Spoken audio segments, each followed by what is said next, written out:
Next हमारे पास जो topic है वो ये है डिफरेंस बिटवीन टू थेरीज में हम लोग फ़र्क देखेंगे। एक जो थेरी है वो रदरफोर्ड की है और दूसरी बोहर एटॉमिक थेरी है। हम लोग दोनों को कंपेयर करके देखेंगे कि दोनों मॉडल्स में क्या डिफरेंस है। रदरफोर्ड ने जो उसके मॉडल की थेरी थी वो किसकी बुनियाद पर थी? क्लासिकल थेरीज की बुनियाद पर थी, based on classical theory।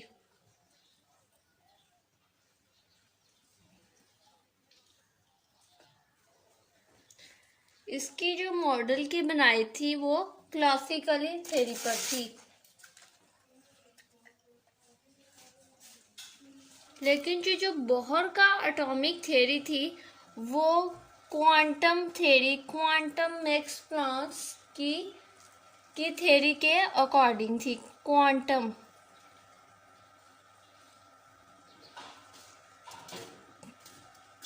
Quantum quantum means के फिक्स्ड एनर्जी के जो ऑर्बिट ना तो एनर्जी को रिलीज करेगा और ना ही अब्जॉर्ब करेगा, बल्कि उस ऑर्बिट की जो एनर्जी है वो फिक्स्ड होगी। सेकंड जो था, रदरफोर्ड ने कहा कि electron revolve around the nucleus, के इलेक्ट्रॉन जो है वो न्यूक्लियस के गिर्द रिवॉल्व करता है। Electron revolve around the nucleus.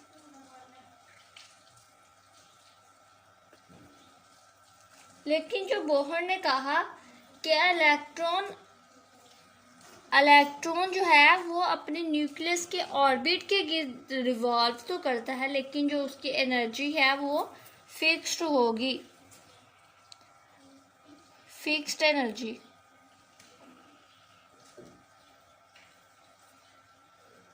Rutherford ने सिर्फ यही बताया था कि इलेक्ट्रॉन जो है वो अपने न्यूक्लियस के गिर्द रिवॉल्व करता है, लेकिन बोहर ने कहा कि इलेक्ट्रॉन जो है वो अपने ऑर्बिट के गिर्द रिवॉल्व तो करता है, लेकिन उसकी जो जिस ऑर्बिट में न्यूक्लियस रिवॉल्व करेगा उसकी एनर्जी जो है वो फिक्स्ड होगी।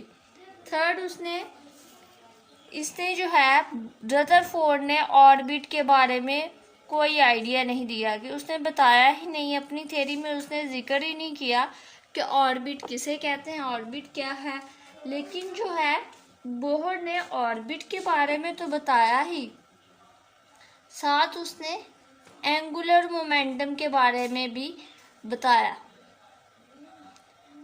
कि जो इलेक्ट्रॉन है वो एंगुलर मोमेंटम के गिर्द रिवॉल्व करते हैं।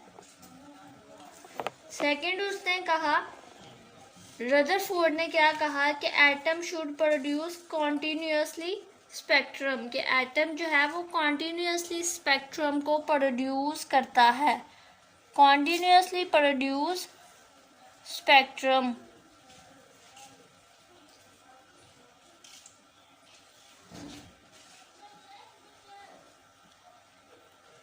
लेकिन जो बोहर ने कहा कि एटम जो है वो लाइन स्पेक्ट्रम प्रोड्यूस करता है, स्पेक्ट्रम प्रोड्यूस करता है बट लाइन स्पेक्ट्रम प्रोड्यूस करेगा।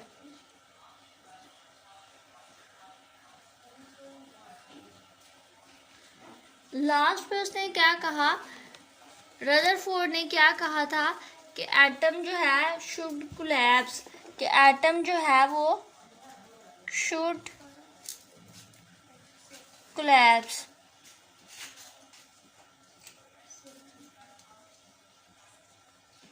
एटम जो है कोलैप्स कर जाते हैं। इसने कहा कि जब कोई इलेक्ट्रॉन न्यूक्लियस के गिर्द रिवॉल्व कर रहा होता है तो वो एनर्जी को क्या करेगा, रिलीज कर रहा होता है। आखिरकार इसकी एनर्जी जो है वो ख़त्म हो जाएगी और वो न्यूक्लियस के अंदर गिर जाएगा और वो कोलैप्स कर जाएगा। उसने इस तरह कहा कि ये न्यूक्लियस है,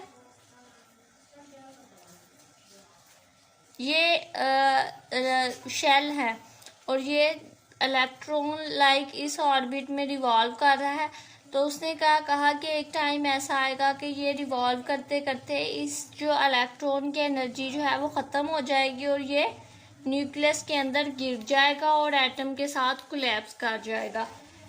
बोहर ने क्या कहा? बोहर ने कहा एटम्स शुड एग्जिस्ट